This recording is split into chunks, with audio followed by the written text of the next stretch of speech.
자세히 인터넷에는 안 나온 것 같더라고요.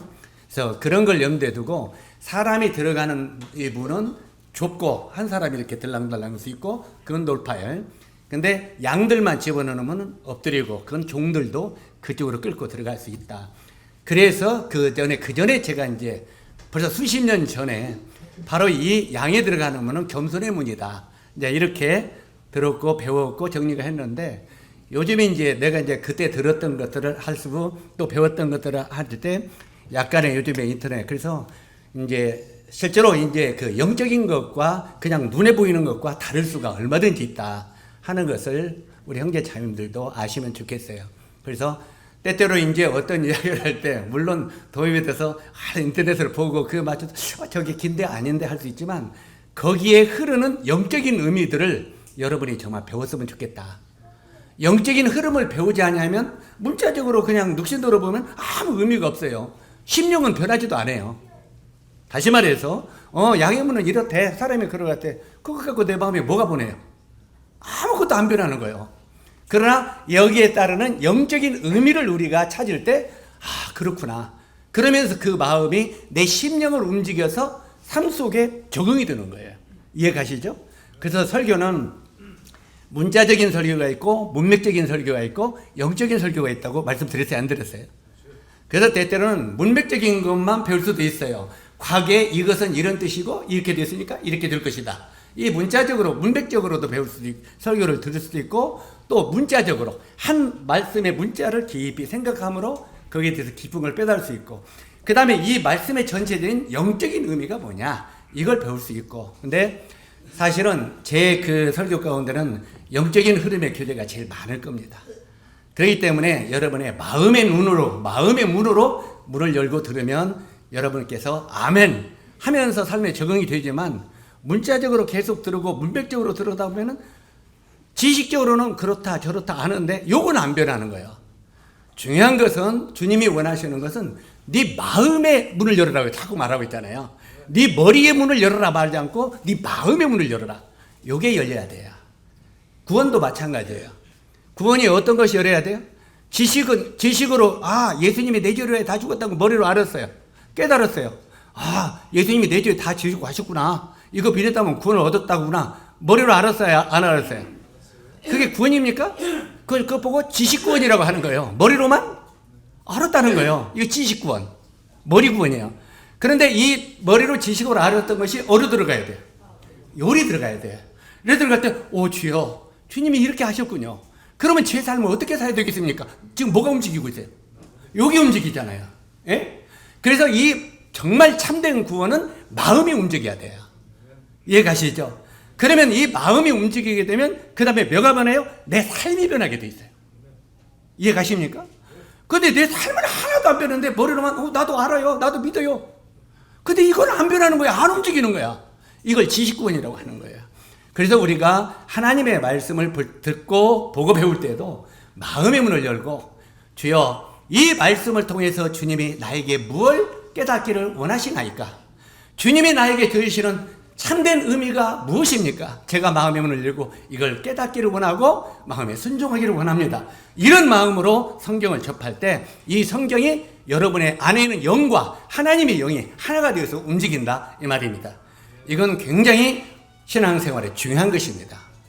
자, 오늘은 지난 시간에 그 교제했던 그 세 번째 기적이죠? 그걸 다시 한번 이야기를 하겠습니다. 그런데 내용이 똑같은 게 아니에요. 오늘은 이걸 복음적으로 풀어갈 수 있도록 하겠습니다. 지난 것도 복음적으로 이야기했지만 여기서 가르치는 영적인 의미들이 무엇인가? 참된 믿음이 무엇인가? 이걸 여러분에게 설명드리기를 원하는데 먼저 요한복음 5장 지난 주일날 교제했던 것을 반복해서 읽어보도록 하겠습니다. 1절에서 9절까지 읽고 그 다음에 그 뒤에 한 두 구절을 더 읽도록 하겠습니다. 교독을 하도록 하겠습니다. 1절 그 후에 유대인의 명절이 되어 예수께서 예루살렘에 올라가시니라.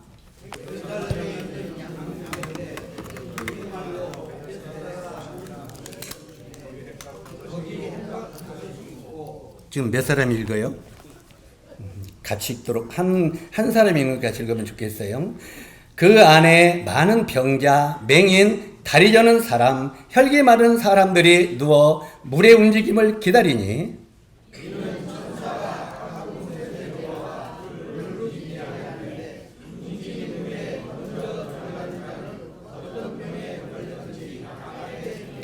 거기 38회 된 병자가 있더라.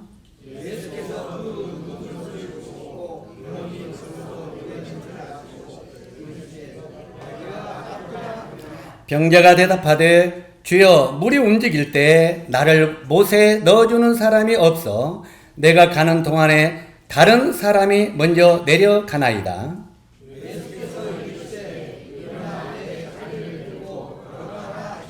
그 사람이 곧 나아서 자리를 들고 걸어가니라.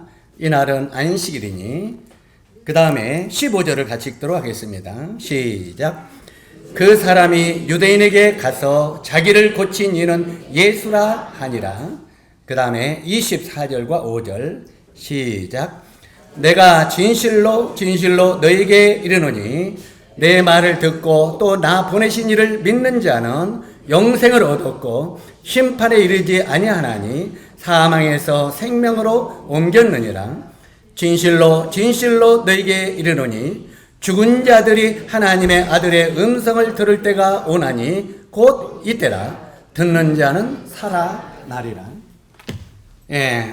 오늘의 말씀은 제목을 붙인다면은 일어나 내 자리를 들고 걸어가라, 이런 제목으로 말씀을 드리려고 합니다. 한번 따라서 해주세요. 일어나 내 자리를 들고 걸어가라.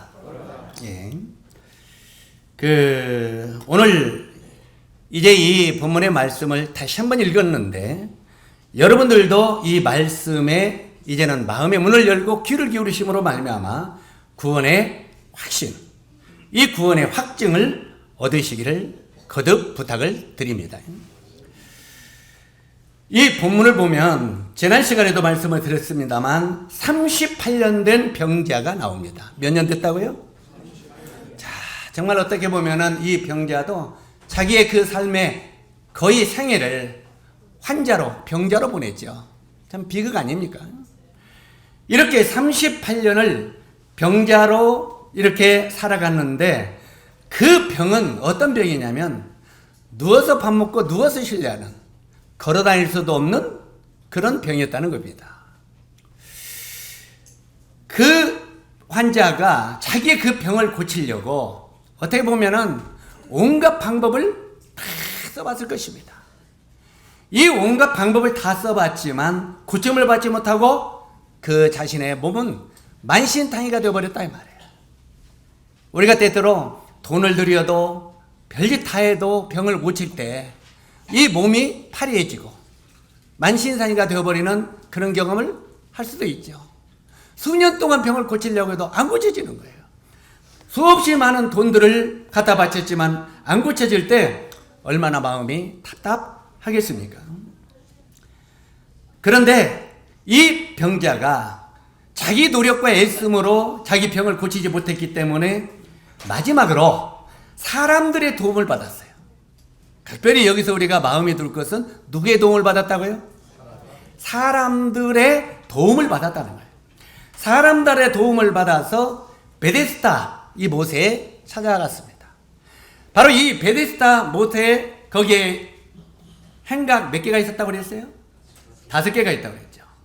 바로 이 행각 5개는 무슨 숫자라고 했어요? 5라는 숫자가? 일주일을 겨우 됐는데 다 잊어버리잖아. 은혜의 숫자라고 그랬어요. 그래서 5라는 숫자, 은혜의 숫자라고 했는데 실제로 이 베데스다 못에 왔다는 말은 이 베데스다를 은혜의 집이라고 하는 뜻도 있고 자비의 집이라는 뜻이 있어요. 은혜와 자비의 집. 그러니까 이 자비라는 의미가 있고 은혜라는 의미가 있는데 우리 교회도 은혜 있어요, 없어요? 여러분 구원받으려면 어디 가야 돼요? 은혜한테 가면 돼요. 구원을 받으려면 은혜를 찾아가세요. 그래, 은혜를 보듬고 그렇게 물어보세요. 은혜야, 은혜의 뜻이 뭐냐? 하고 물어보세요. 그러면 그 은혜의 뜻을 깨달으면 여러분이 구원받아요. 이해 가시죠? 실제로 여기서 은혜의 집, 자비의 집이 있는데 그 은혜의 집에 찾아갔다는 말입니다. 자, 막연한 기대 속에 이제는 그 목가에 누워 있었습니다만 거기까지 왔는데도 깨닫지를 못한 거예요. 아직 구원받지 못한 거예요. 다시 말해서 은혜를 보듬고 있으면서도 깨닫지 못하면 안 된다 이 말이에요. 여러분 은혜를 여러분 오늘부터 보듬어 주려면은 그 의미를 깨달으세요. 의미야 으쁘다 그래가지고 구원 못 받아. 그 은혜의 뜻을 깨달아야 구원을 받아요. 실제로 여기에 바로 이 은혜의 집의 목가에 찾아왔지만 그는 나설 수가 없었습니다. 바로 이 어느 날 이 베데스다 목가에, 은혜의 목가에 은혜의 주님이신 예수 그리스도가 찾아왔다는 말이에요. 예수 그리스도가 누구의 주인이라고요? 은혜의 주인. 베데스다 못의 주인이다 이 말이에요. 그 의미의 주인. 바로 이 베데스다 목가에 예수님이 찾아오셨습니다. 예수님은 그가 병이 오랜 줄 아시고 이렇게 말합니다. 그 병이 네가 오랫동안 그 병에서 노임을 받지 못했구나. 이렇게 예수님이 알으시고 그 다음에 6절에 그 마음 가운데 얼마나 그 자기 병을 고치고 싶은 그 간절한 마음이 있는 것을 이미 주님은 그 중심을 꿰뚫어 보시면서 알았어요? 몰랐어요? 주님은 알았습니다. 알고 예수님이 6절에 보니까 뭐라고 했느냐면 따라서 하세요. 내가 낫고자 하느냐? 자, 지금 그 환자가 38년 동안 환자로 있었으니까 낫고 싶은 마음이 있겠어요? 없겠어요? 간절히 낫고 싶은 마음이 있었을 것입니다. 근데 예수님이 그 환자에게 내가 낫고자 하느냐? 하고 물어봤어요. 그러면 이게 영적인 의미로 우리들에게 가르쳐주는 교훈이 뭐겠습니까? 우리가 바로 10년이 10살이 돼, 20년, 20살이 돼, 40살이 돼, 50살이 돼, 60살이 됐다고 생각해 보세요. 내가 나이가 60살이 되는데도 아직 구원받지 못했어요. 그러면 60살이 된 내가 지금 60평생 죄라고 하는 병에 걸려 있다고 하는 의미입니다. 이해 가시죠? 여기 이 환자는 38년 동안 병에 걸리는 것처럼 우리들도 죄병이라는 곳에 우리 나이대로 지금 병들어 있다는 말이에요. 실제로 우리가 이 죄라고 하는 죄병에 걸려 있기 때문에 이 죄라는 죄병에서 낫지 못하면 결국은 사망의 길로, 죄의 삭은 사망이라 사망의 길로 갈 수뿐이 없는 존재라 그 말이에요. 그런데 여기 보면은 내가 낫고자 하느냐 물어보죠. 그러면 주님께서 우리들에게 마음의 문에 찾아오셔서 뭐라고 하겠습니까? 은혜의 못에 찾아오셔서 내 마음의 문을 열어서 내가 구원받기를 원하느냐? 네가 죄사함 받기를 원하느냐? 하고 질문하고 계십니다. 그러면 여러분이 어떻게 고백을 하겠습니까? 이 환자가 뭐라고 했어요? 주여 내가 낫기를 원하나이다. 성경은 분명히 우리들에게 그렇게 말합니다. 구하라. 그리하면 주실 것이요. 문을 두드리라. 그리하면 열릴 것이다. 실제로 너희가 구하지 않냐고 두드리지 아니하는데 어떻게 문이 열리고 어떻게 너희가 얻을 수 있겠느냐 그 말이에요. 바로 우리 마음속에 때때로는 아이고 나는 구원받기도 싫고 재산받기도 싫은데 그냥 우리 아버지가 같이 믿으라니까 내가 억지로 믿어줘요. 그것은 본인이 찾고자 하는 마음이 있었습니까? 없습니까? 본인이 찾고자 하는 마음이 있어야 돼요. 오 하나님, 내가 어떻게 하면 이 죄에서 내가 구원받을 수 있겠습니까? 본인이 그렇게 하나님을 찾고 죄산받기를 원하는 간절한 마음이 있을 때 하나님이 네가 구원받기 원하느냐? 이렇게 말씀하시는 거예요. 아멘? 여기 지금 이 환자는 내가 낫고자 하느냐? 하고 우리 예수님이 물으셨습니다. 그때 7절에 보니까 여기에 38년 된 이 환자는 자신의 딱한 사정을 예수님께 고합니다. 주님, 이제까지 내가 38년 동안 이 병을 좀 나으려고 별짓 다 해봤어요.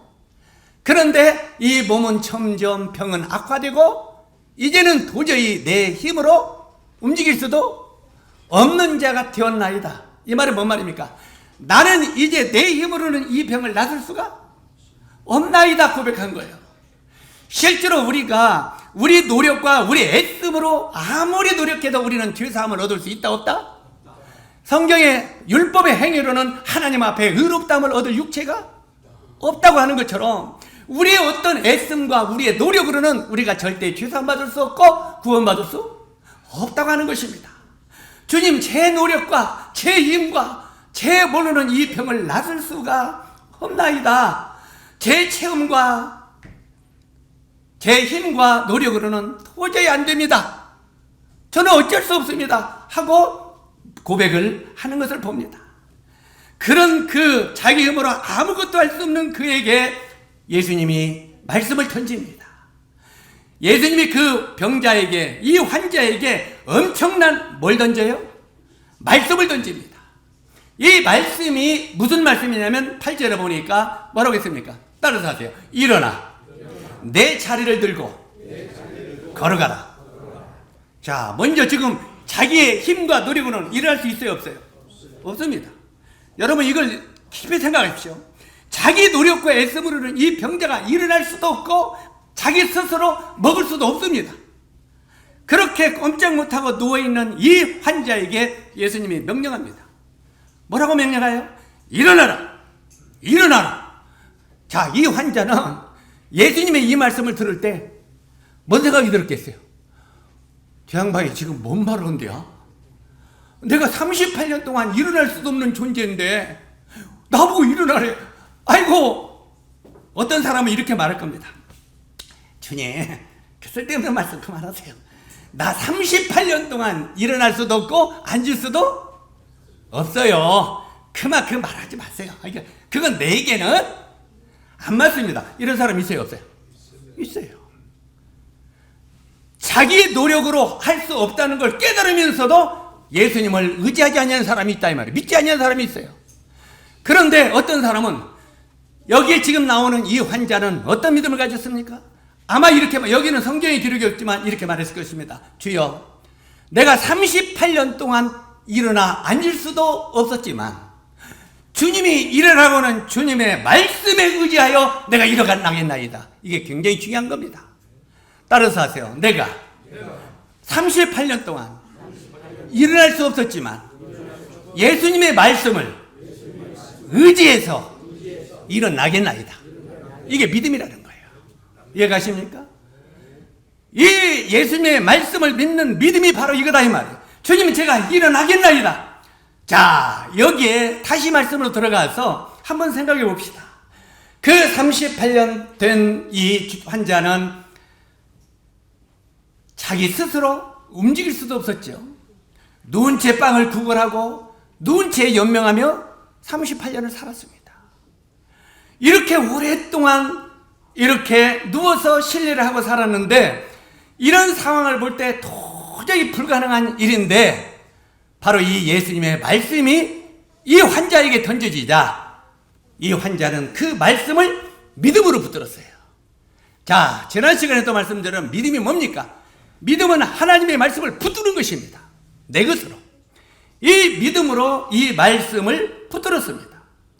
이 말씀을 붙들고 일어났습니다. 자, 이게 뭐 말입니까?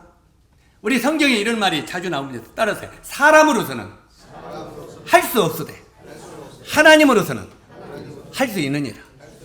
이해 가십니까? 우리 인간으로서는 내가 내 주를 어떻게 할 수 없지만 내 노력과 애씀으로는 어쩔 수 없지만 하나님의 말씀을 의지하여 일어나겠나이다 이 말이에요. 말씀을 의지해서 항상 우리가 이 믿음으로 살아가는 것은 그분의 말씀이 내 심령의 문 속에 핵심이 되어야 돼요. 말씀이. 내가 말씀을 의지하여 일어나겠나이다 하니까 이 38년 된 환자가 일어났어요? 안 일어났어요? 하나님의 말씀의 능력이 그 환자에게 임해졌다 이 말이에요. 그가 벌떡 일어나서 자리를 들고 걸어갔다고 말하고 있습니다. 아마 저는 이 말씀을 보면서 이 38년 된 환자가 이 그래도 땅바닥에 누울 수는 없잖아요. 거적은 하나 깔고 누웠었지 않겠어요? 이 거적을 가지고 나가라. 네가 이까지 의지하고 눕던 그 거적을 말아가지고 가지고 나가라. 자, 이 38년 환자가 일어나니까 일어나졌어요? 구부리니까 구부러졌어요? 요 거적을 감아가지고 내가 걸어지네? 내가 걸어지네? 자기가 자신에게 놀렸겠어요? 안 놀렸겠어요? 자기 자신이 얼마나 자신에게 놀렸겠습니까? 야, 세상에나. 우리 가끔 이런 말 표현하잖아요. 세상에나. 아이고, 세상에나. 정말 세상에나. 38년 동안 움직이지 못하던 내가 저분의 말씀을 믿으니까 움직이지네 하고 이제 걸어가면서 자신도 놀라게 되었을 것입니다. 자, 그렇다면 여기 이 38년 된 환자의 이 믿음을 보면서 믿음이 과연 무엇인가를 우리는 배울 수 있습니다. 믿음이 무엇인가를 배울 수 있는데, 자, 그러면 믿음이란 대체 무엇이겠습니까? 믿음이란, 여러분, 믿음이 뭡니까? 여러분, 믿음이 뭐라고 정의를 내리십니까? 믿음은, 여러분이 정의를 내린다면 믿음의 정의를 한번 내려보세요. 내가 알고 있는 믿음의 정의는 뭔가?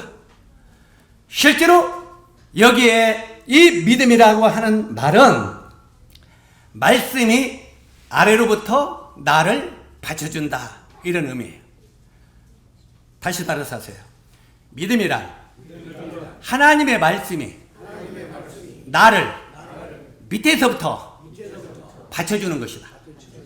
네. 하나님의 말씀이 나를 밑에서부터 이렇게 받쳐준다는 말이에요.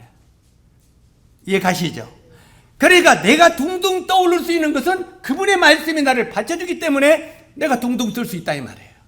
내가 한나라로 둥둥 떠서 올라갈 수 있는 힘도 말씀이 받쳐주기 때문에 한나라에 들어갈 수 있는 영광을 누리게 된다, 이 말이에요. 그래서 믿음은 하나님의 말씀이 아래로부터 나를 받쳐준다. 이게 믿음의 정의예요. 자, 그래서 제가 성경을 쭉 열어보면 마가복음 11장 24절에 보니까 뭐라고 되어 있냐면, 무엇이든지 기도하고 구하는 것을 받은 줄로 믿어라, 이렇게 말하고 있어요. 무엇이든지 너희가 기도하지? 그러면 무엇이든지 기도하고 그 구하는 것을 어떻게 해요? 받은 줄로 믿으라는 거예요. 그러면서 네 마음 가운데 두 마음을 품지 말라요. 내가 기도해, 진짜 주님이 들어주실까? 그래, 들어주세요.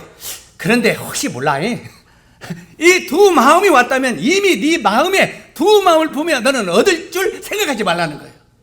확실하게 주님이 나에게 이 기도를 이루어주실 것을 마음 가운데 확실히 믿고 말씀과 함께 동행하라, 이 말입니다.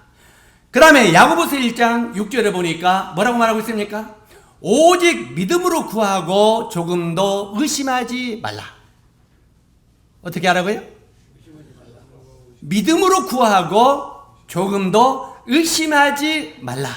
다시 말해서 너희가 정말 내 말을 믿고 구했으면 나은 줄로 믿으라, 이 말이에요.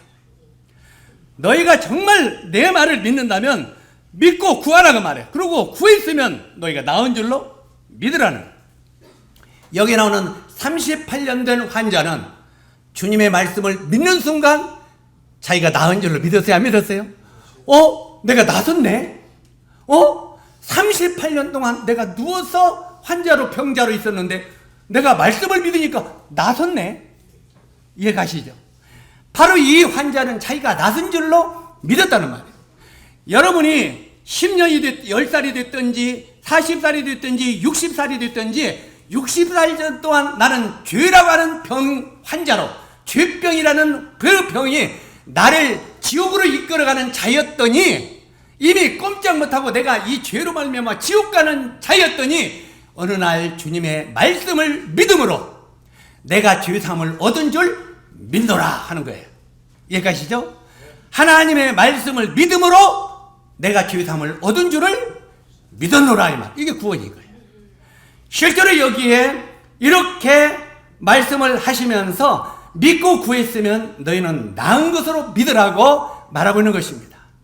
자, 이제 짤막한 것이지만, 적은 것이지만 믿음에 대해서 더 하나 예화를 드리겠습니다.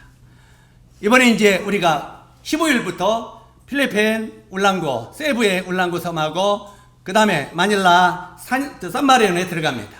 그런데 지난번에 제가 1월 마지막 그 산마리노에 그 헌당식을 때 갔죠. 근데 거기 갔을 때, 야, 우리 이제 의료 선교로 오게 되면 이 탁자가 있어야 되잖아요. 탁자가 있어야 되는데 하나뿐이 없더라고요. 새로 진 데가. 그래서 이걸 너댓개를 만들었으면 좋겠다. 그럼 평소에 상도 쓰고, 교재 용도로도 쓰고, 그리고 이게 그 의료 선교 때 이렇게 만들었으면 좋겠다. 하고 그 탁자를 만들라고 이제 물질 돈을 좀 주고 왔습니다. 만들라고.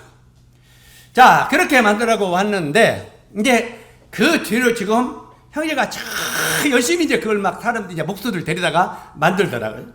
만들어서 이제 사진을 찍어줘 보는 거예요. 그런데 그 보내달라고 하니까 이 형제가 뭐라고 했냐면, 저 지금 탁자를 만들고 있는 만들다 보니까 다른 이렇게 그 욕심이 좀 생겼대요. 그래서 뭔 욕심이 생겼냐 했더니 탁구다이를 하나 만들어야 되겠다 생각이 들대요.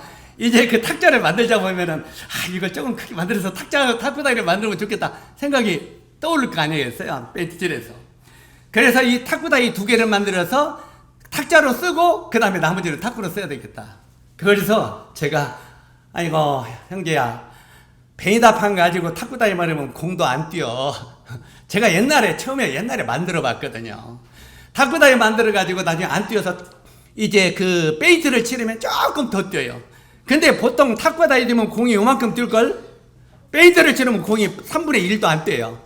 그러니까 항상 공을 이렇게 치는 게 아니라 이렇게 있어야 돼. 조금 뛰니까. 그 베니다판 가지고 탁구다이를 만들면은 진짜 힘든 건 이미 내가 경험을 한 거죠. 옛날에. 그래서 그거 안 돼. 그래서 그러지 말고 그건 탁구다이 만들지 말고 그냥 탁구다이 하나 사라 그랬어요. 이제 그 필리핀에서는 보통 탁구다이 하나가 35만원에서 40만원 정도 주면 사요. 그래서 그걸 하나 사라 그랬어요. 그랬더니 진짜로요? 그래서 내가 너한테 형제한테 선교사한테 거짓말하되 돈 보내줄 테니까 사. 그랬더니 알았습니다. 그러더니 딱 사흘인가 4일이 되니까 사진을 찍어서 보냈어요. 저한테 형제님 탁구다이 사가지고 예배당에 왔습니다. 보세요. 하면서 딱 찍었어. 자, 지금 내가 탁구다이를 사라는 제 말을 믿었어요? 안 믿었어요? 제가 돈을 보내주세요? 안 보내주세요? 그런데 지금 탁구다이 값을 보내줄 걸 믿어요? 안 믿어요? 이해 가시죠? 돈을 본 적도 없고, 그 다음에 내가 아직 그거 확인도 안 시켰고, 그냥 내가 그 탁구다이를 돈을 줄 테니까 만들어라! 하는 그 말을 바로 믿었다, 이 말이에요. 믿음이라는 것은 뭐라고요? 말씀을 내 마음속에 받아들이는 거예요. 이제 그 말을 사실로 받아들이는 거예요. 지금 그 탁구다이가 보지 않았어요. 돈도 아직 안 보였어요. 그런데 그 탁구다이를 사라. 그걸 내가 돈을 주겠다는 말씀이 어디에 들어왔어요? 내 마음에 들어왔다는 거예요. 그러니까 성경에 히브리서 11장에 보니까 뭐라고 있습니까? 믿음은 바라는 것들의 실상이다. 믿음은 바라는 것들의 실상인데, 실제로 내가 이 안경을 써야 되겠다 하는데 안경을 본 적도 없어요. 그런데 나중에 우리 이제 박영재님이 형님 아무래도 눈이 나빠서 안 되겠어. 안경 하나 쓰세요. 돈이 없어. 제가 돈 줄게요. 이거 비싸. 얼마나? 10만 원 줘야 돼. 알았어요. 내가 줄게. 가서 사시오. 자, 돈을 주지도 않았어요. 그리고 아직 돈을 확 보지도 않았어요. 그런데 내가 줄게. 안경을 가서 맞추고 사세요. 그랬을 때 10만 원을 주고 사왔어요.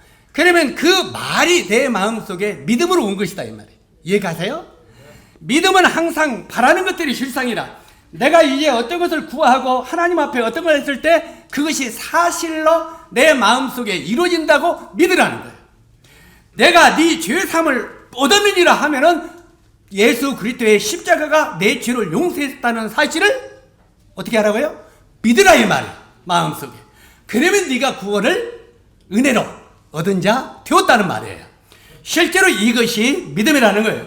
그래서 여기에 제가 이제 바로 이 산마리노만 탁구를 타다 보니까 우리가 의료선교를 몇 간지 다녀요? 2간지를 가야 돼요. 원래는 3간지 다녀야 돼요. 저기 어디냐, 이제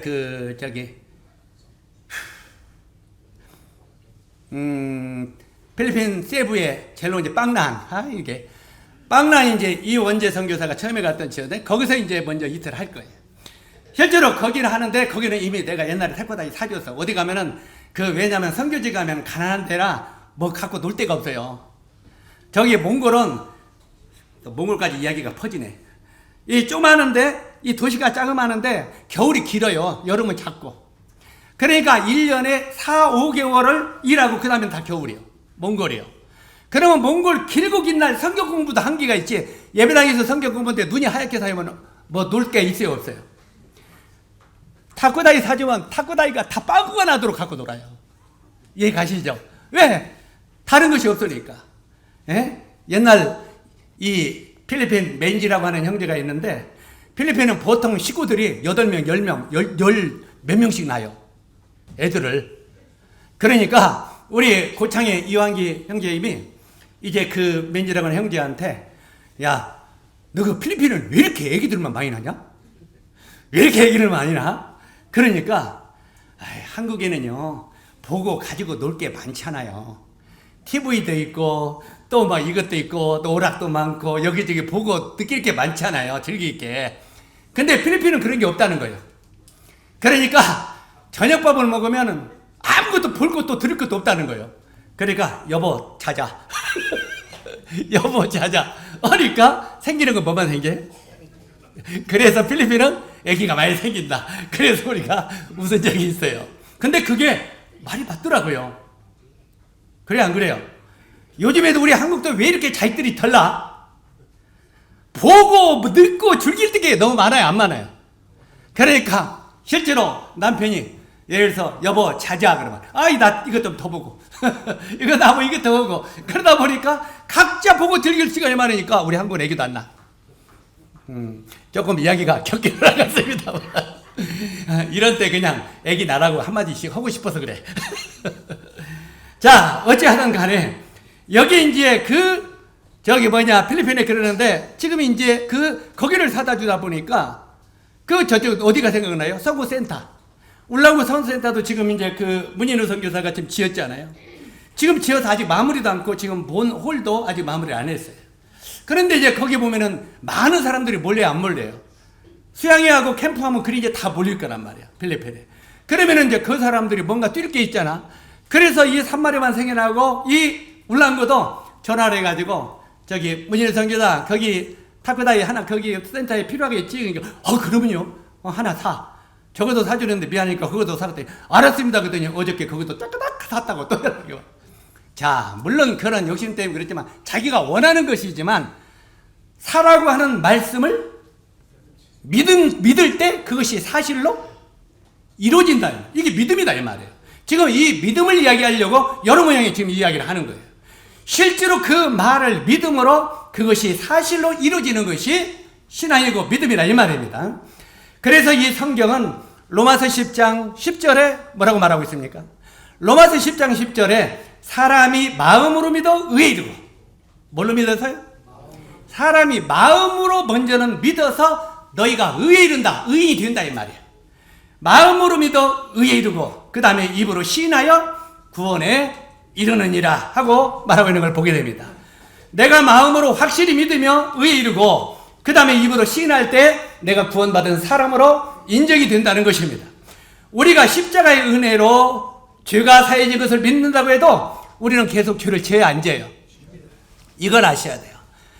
이제 예수님이 내 죄를 다 신 걸 내가 믿는다고 하는데 우리는 또 내일도 죄를 죄에 안 져요. 이 죄는 계속 짓는 것을 우리는 보게 된다 이 말이에요. 그러나 이 죄삼을 받았다는 말씀을 믿으면 이 죄가 가리워진다는 말이에요. 우리가 짓는 죄가 가리워진다. 그래서 이사야서 44장 22절에 보니까 내가 내 허물을 빽빽한 구름에 사라진 같이 내 죄를 안개에 사라진 같이 도말하셨으니, 도말이라는 것은 도배했다는 말씀이라고 말씀을 드렸죠. 바로 이 도말하였으니 너는 내게로 돌아오라. 내가 너를 어떻게 구속하셨습니다. 그래서 우리가 예수 그리스도의 십자가의 죄로 죄사함을 믿으면 죄사함을 받는다는 말은 죄가 그냥 이제 안 짓고 깨끗하게 되는 이게 아니고 그 죄를 가리우심을 받는다는 거예요. 죄를, 이것을 성경에 마태복음 22장 12절로 14절에 보니까는 예수님이 혼인잔치의 비유로 이걸 이야기하고 있어요. 어떻게 혼인잔치의 비유를 이야기하고 있느냐? 자, 왕이 혼인잔치를 준비했어요. 그러면 막 먹을 거 많이 있어요, 없어요? 그런데 이 사람들을 동서남북에 가서 사거리에 나가서 초청하라 그랬어. 그러니까 동서남북이라면 동서남북 세상 끝에서 끝까지 이 말이에요. 바로 이 동서남북에 이르러 사거리 나가서 영혼들을 초청해라. 그런데 다만 이 혼인잔치 왕국에 들어올 때 왕이 준비한 뭘 입으라고요? 예복을 입으라고 그랬어요. 예복을 입고 들어라. 자, 이제 수없이 많은 사람이 혼인잔치에 들어왔어요? 안 들어왔어요? 들어왔습니다. 들어왔는데 집에서 얼마나 깨끗한 옷들을 혼인잔치에 가니까 입었겠어요. 여러분 혼인잔치에 가면서 결혼식장에 가면서 여러분 막 일하다 작업복 입고 가는 거 사람 봤어요? 때때로 그런 사람도 있더라고요. 근데 그건 예의가 아니죠. 그래도 이 혼인잔치에 갈 때는 내가 입는 옷 중에서 가장 좋은 거 입죠. 그 다음에 가장 좋은 것 중에서 요즘에는 메이커를 입죠. 에이? 내가 이 정도 메이커면은 거울을 앞뒤로 혼인잔치에 갈 때 거울 안 보는 사람 손 들어봐. 거울 안 보고 나는 그냥 거치고 가요 그런 사람 손 들어봐요. 어디 가서 우리는 거울에 가서 내 머리 모습까지 다 보죠. 그러면서 이제 혼인잔치에 갈 때는 양복도 이놈 입고 타이도 이놈 차보고 저놈 차보고 이놈 차보고 저놈 차보고 아 요게 제일 낫다 할 때 그놈 입고 가요 안 가요? 자 혼인잔치에 이제 내가 메이커 여기에 이제 나이키도 옷 있나? 자 이제 메이커가 딱 바뀐 걸 입고 자 들어가. 사람들은 나 나이키만 쳐다보라고. 응? 구두도 자 이렇게 딱 부르고 들어가는데 딱 문 앞에 들어가는 순간 혼인잔치 그 예식장 문 앞에 들어간다. 뭐가 있어요? 예복이 쫙 걸리는 거예요. 누가 만들어준 예복? 왕이 만들어준 예복. 그러면서 너희가 이 혼인잔치 들어올 때 뭘 입고 들어오라고요? 예복을 입고 들어가는 거예요. 그러니까 이 사람이 갈등이 와요 안 와요? 이거 나이키인데?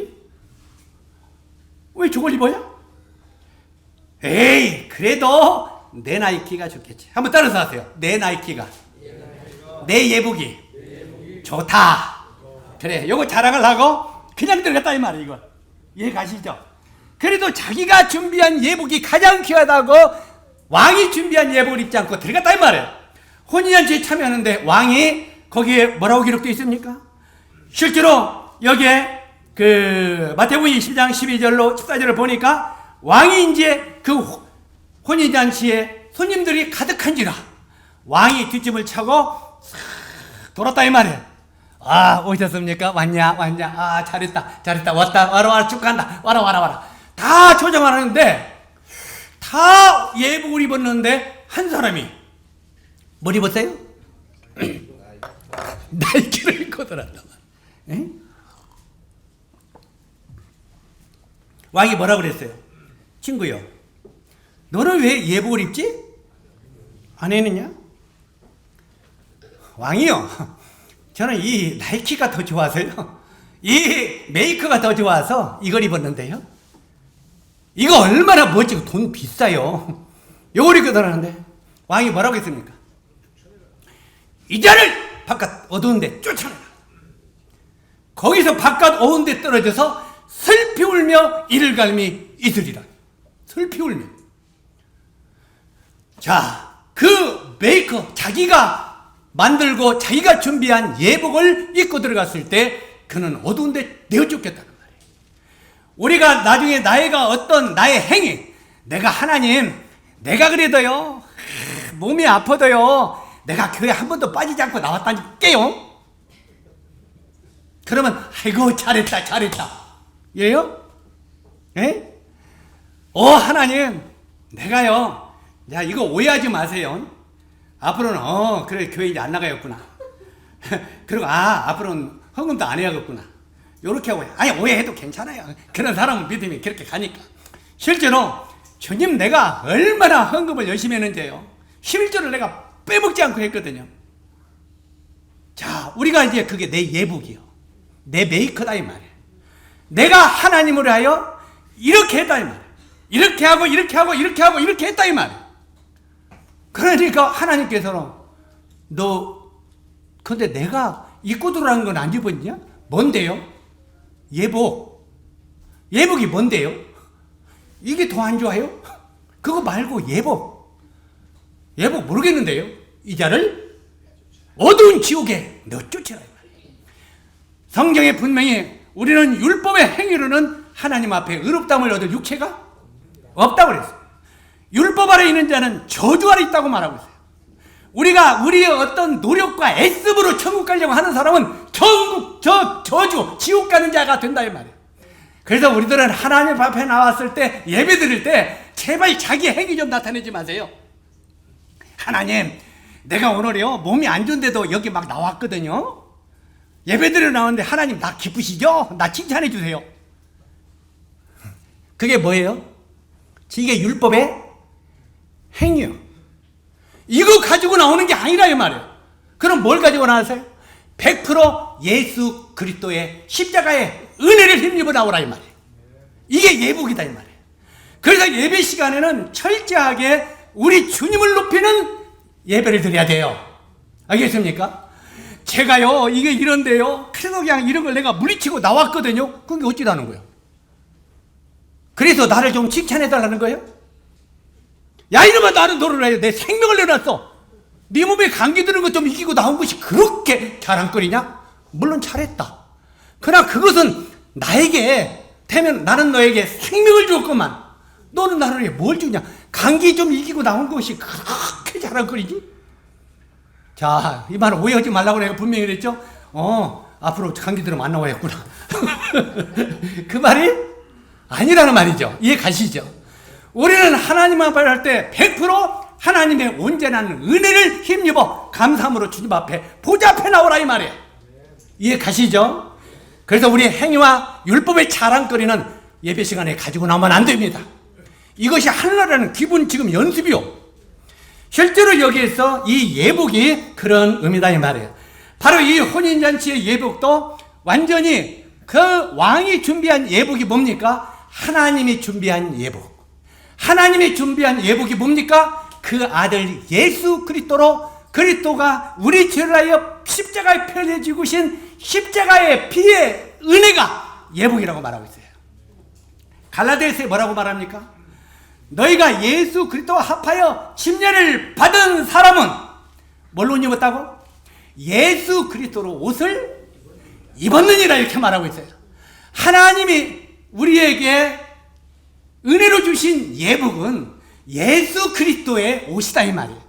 예수 그리스도의 십자가의 보혈의 예복을 우리가 입고 하나님의 나라에 들어갈 때 하나님의 혼인잔치에 들어갈 수 있다 이 말이에요. 이해 가십니까? 어떤 걸로도 우리 행위로는 안 된다 이 말이에요. 그래서 예수 그리스도로 옷을 입었느니라 이렇게 말하고 있어요. 이게 예복이에요. 여기에 이제 본문으로 들어가서 정리를 하자면 예수님이 38년 된 자에게 내 자리를 들고 걸어가라 했을 때 도저히 불가능한 것 같고 말도 안 되는 소리 같지만 그는 말씀을 믿고 일어나 걸어갔다 이 말이에요. 예수님이 하신 말씀은요, 내 병이 이미 나았느니라 그 말이에요. 네 병이 이미 나았느니라. 우리가 잘 아는 대로 누가복음 17장 12절에 보니까 예수님께서 10명의 문둥병자가 왔습니다. 그죠? 막 입이 흔들어지고 막 찢어지고 하는 피고름이 흐르는 10명의 문둥이가 와서 주여 우리가 문둥병에 걸렸나이다. 우리를 불쌍히 여겨 주소서 하고 나왔습니다. 그때 예수님이 10명의 문둥이에게 뭐라고 했습니까? 너희들이 그 문둥병을 가지고 제사장에게 가라. 그리고 그 제사장에게 보이라 그랬어요. 그러면 너희가 나을 것이다. 예, 알았습니다. 하고 이제 그 말을 믿고 10명의 문둥이가 제사장한테 갑니다. 지금 제사장에 갈 때 제사장에 가는 순간 자기 병이 보니까 나섰어요? 안 나섰어요? 나섰어요. 10명의 문둥이가 다 나섰어요. 이제 이 10명의 문둥이가 다 나섰다고 말하고 있습니다. 아직 문둥이들이 지금 현재 몸에 피고름이 흐르고 있는데 현재 상황 속에서 예수님의 말씀을 믿을 것인가 안 믿을 것인가 하는 기로에 있을 것입니다. 바로 피가 막 흘려요. 피고름이. 그런데 너희들은 제사장에 가라. 그러면 너희가 나설 거다. 자, 이제 내 몸, 나를 보니까 피고름이 흘러야 안 흐르더래요. 나를 볼 때는 아직 시커먼 문둥이요. 그런데 예수님이 너는 가서 제사장에게 너희 몸을 보이라는 거예요. 그러면 낫는다는 거예요. 자기 현실을 보면 피고름에 나는 시커먼 병자예요. 문둥이요. 그런데 예수님의 말씀을 보면 제사장에게 가라는 거예요. 제사장에게 갈 것인가, 자기 현실을 볼 것인가, 기로에 있어요, 없어요? 우리 삶 속에는 이런 기로가 찾아온다 이 말이에요. 선택의 기로가. 그랬을 때 이 마음 가운데 하나님의 예수님의 말씀을 믿음으로 제사장에게 달려갔다 이 말이에요. 달려가 믿음으로 달려가니까 나섰어요, 안 나섰어요? 실제로 이 말씀대로 10명의 문둥이가 가다가 모두 나았다고 말합니다. 그런데 중요한 것은 10명의 문둥이가 다 나섰어요, 안 나섰어요? 나섰어요. 그런데 9명의 문둥이는 만세 나섰다 가버렸어. 만세하고 가버렸어. 지 맘대로 살아. 그런데 한 명의 문둥이는 보니까 나섰어요, 안 나섰어요? 나서니까 누구 생각이 떠올랐어요?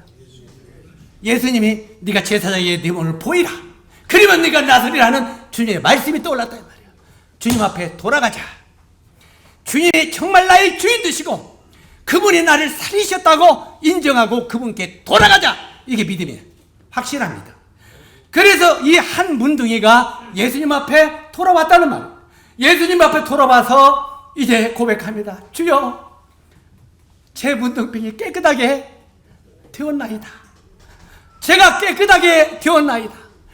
여러분, 예수 그리스도가 여러분의 죄를 십자가에서 깨끗하게 해주셨다는 말을 여러분이 믿었습니까? 여러분이 믿었다면 주님 앞에 돌아와서 주여, 주님이 내 죄를 십자가에서 깨끗하게 하신 것을 내가 믿었나이다. 그리고 내가 이제 의롭다함을 얻은 자가 되었나이다. 주여 감사합니다. 주님 앞에 나와 감사의 예배를 드리는 자들이 참된 구원을 받았다 이 말이에요. 이해가십니까? 아, 나도 믿어요. 믿으니까 이제 안 나가도 되지요. 그 19명의 문둥이가 똑같은 거예요. 이해가시죠? 실제로 여기에서 한 명이 돌아와서 이제 내가 깨끗하고 하게 되었다고 고백했을 때 예수님이 뭐라고 말합니까? 너희가 깨끗함을 받은 자는 10명이지 않느냐. 그런데 9명은 어디로 갔느냐고 물어봅니다. 예수님이. 분명히 10명이 깨끗하게 받았는데 9명은 어디로 갔느냐. 자, 이건 무슨 뜻입니까? 이미 이 세상의 모든 사람의 죄는 깨끗하게 됐어요, 안 됐어요? 깨끗하게 되었습니다. 2000년 전에 예수 그리스도께서 십자가에 피 흘려 죽으시는 순간 어제 사형당한 사형수의 죄도 오늘 아침에 죽은 사람의 죄도 이미 예수님이 2000년 전에 죄를 다 용서했어요, 안 했어요? 이 세상 모든 사람의 죄는 예수님이 2000년 전에 십자가에서 깨끗하게 해놓았다 이 말이에요. 이미. 그러니까 모든 사람은 이미 죄삼을 깨끗하게 씻겨놨다 이 말이에요. 그래놓고 우리들에게 뭐라고 요구합니까? 이 사실을 믿고 내게 돌아와 나와 함께 살자 이 말이에요. 그래서 이것을 믿고 이제는 예수님 앞에 나와서 예수님, 정말 내가 이걸 몰랐었는데 예수님이 내 죄를 십자가에서 깨끗하게 해주실 내가 믿었나이다. 이제는 제가 주님과 함께 살기를 원합니다. 이렇게 고백하는 사람들이 정말 내가 구원을 얻었느니라 이렇게 말한다 이 말이에요. 여기 보니까 뭐라고 말합니까? 이렇게 한 사람이 돌아와 고백할 때 예수님이 9명은 어디 가느냐? 그들도 깨끗함을 받았지 않느냐? 그런데 그들은 내게 돌아오지 않았느냐? 그러면서 너 하나, 이방인이 너 하나만 내게로 돌아오느냐? 그러면서 그 이방인 문둥병의 깨끗함을 받은 사람에게 예수님이 뭐라고 말합니까? 내 믿음이 너를 구원하였느니라. 예수님이 정말 내 죄를 위하여 죽으셨다고 믿고 그 다음에 내 삶을 이제는 주님이 나의 주인 되시고 주님과 동행하는 삶을 살겠습니다. 이런 믿음을 가진 너가 네 참으로 구원을 얻었느니라 이 말이에요. 아멘. 실제로 너를 구원하였느니라. 이것이 바로 구원입니다.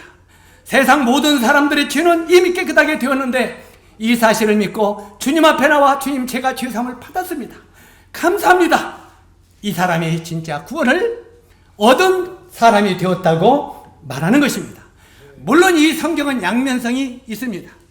이 성경은 양면성이 있는데 로마서 3장 10절에 보니까 의인은 없나니 하나도 없다는 말이 있어요. 우리는 근본 죄인이었고 매일 죄를 짓습니다. 그런데도 주님은 우리를 보고 의롭다고 하시는 것입니다. 여러분도 이제는 내 모습, 내 형편을 볼 것인가? 아니면 하나님을 말씀을 믿을 것인가? 하는 문제 앞에 서 있는 것입니다. 나 자신을 본다면은 내가 하나님 앞에 의롭다함을 얻었다고 고백할 수 있겠습니까? 내 자신을 볼 때는 여러분은 결코 내 자신이 하나님 앞에 의롭다함을 얻었다고 고백할 수 없습니다. 그러나 내가 눈을 들어 나를 구원하신 십자가의 예수 그리스도를 바라보면 내가 의롭다함을 얻었다고 당당하게 말할 수 있습니다. 내 노력으로, 예수님의 은혜로. 바로 예수님의 은혜로, 그 말입니다. 실제로 여기에 38년 된 이 병자도 예수님이 나았다는 말씀을 믿고 자리를 들고 걸어갔습니다. 실제로 10명의 분들이 중 한 명만 돌아와서 오 주님 제가 나았습니다 하고 감사를 드렸어요. 그가 구원을 받았다고 예수님은 말하고 있는 것을 아시기 바랍니다.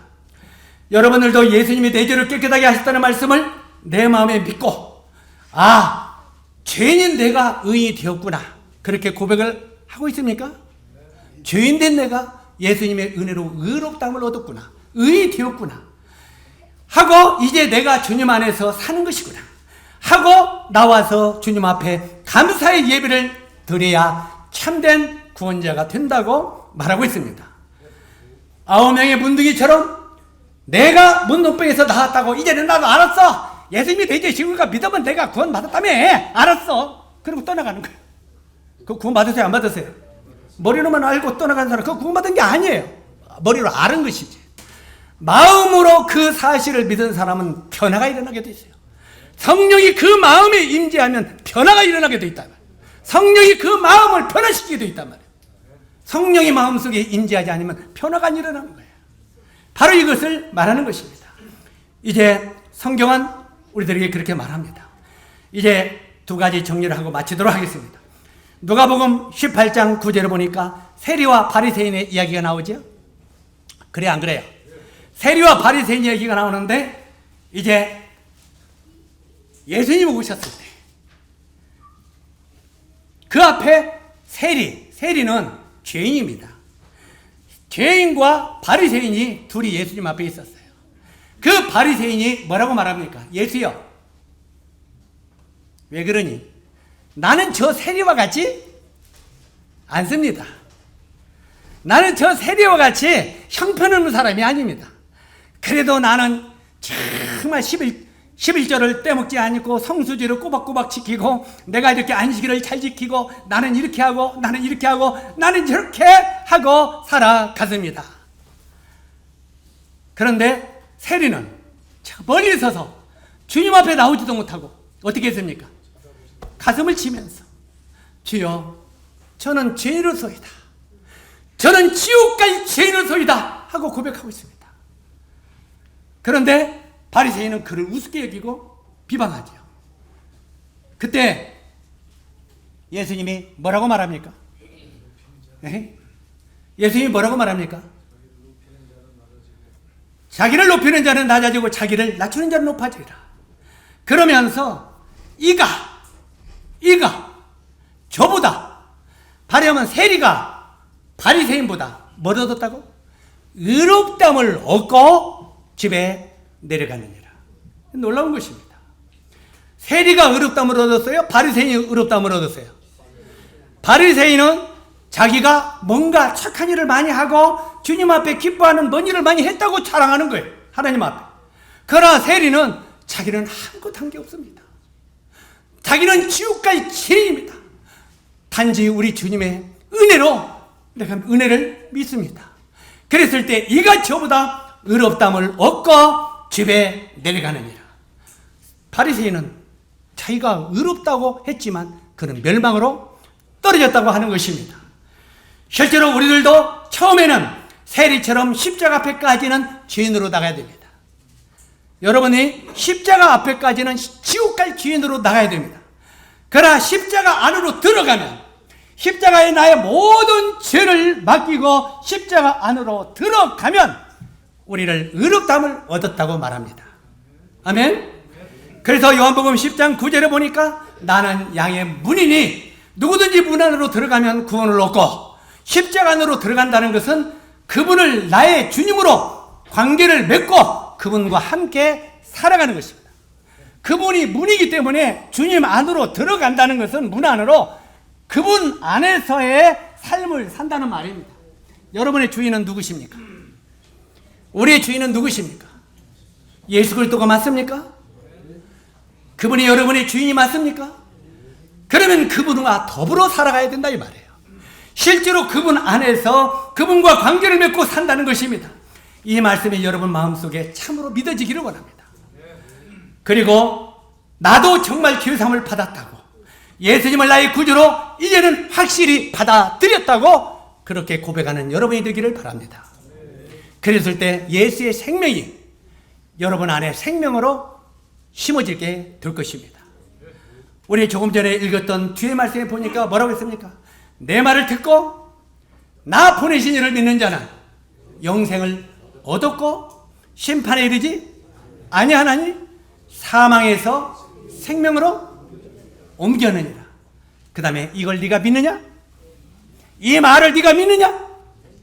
이 말을 내가 믿으면 주님의 말씀이 내 안에 믿음으로 받아들일 때 나는 사망에서 생명으로 옮긴 자가 되고 심판을 받지 아니하는 자가 되고 하나님 나라에 들어갈 수 있는 영광을 누리는 주님의 사람들이 된다는 것입니다.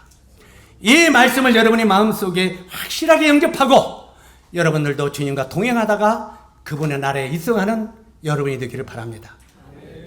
이 말씀이 여러분에게 축복이 되기를 원하오며 기도드리겠습니다. 은혜로우신 아버지 하나님, 참 이제 우리들의